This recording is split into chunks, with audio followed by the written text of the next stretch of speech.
Hi everyone! In this video, we will solve equations with decimal coefficients. The first thing we can do though is get rid of the decimals by multiplying by a multiple of 10 with the same amount of zeros as the largest amount of decimal place values. So let's count them first, and we have 2 here, 2 here, and 2 here.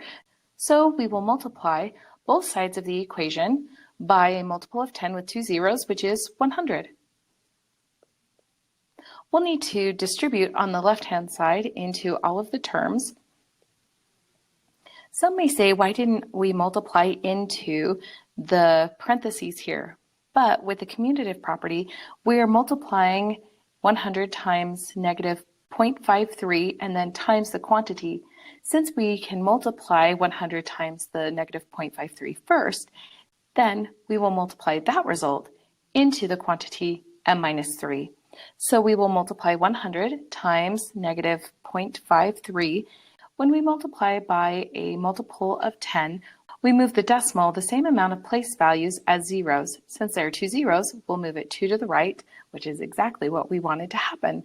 So we end up with negative 53 times the quantity m minus 3, and then 100 times negative 0.17 moves the decimal 2 place values, makes this minus 17m, and then we'll move the place value 2 here, which gives us 159. Now we'll need to go ahead and do the distributive property here, so we get negative 53 times m, which is negative 53m, and negative 53 times this minus makes this a plus, and 53 times 3 is 159. And we still have the minus 17m and the 159. Let's go ahead and combine like terms. So we have negative 53 minus 17 combined gives us negative 70m. We still have the plus 159, and this equals 159. Now we need to isolate the variable by subtracting 159 from both sides.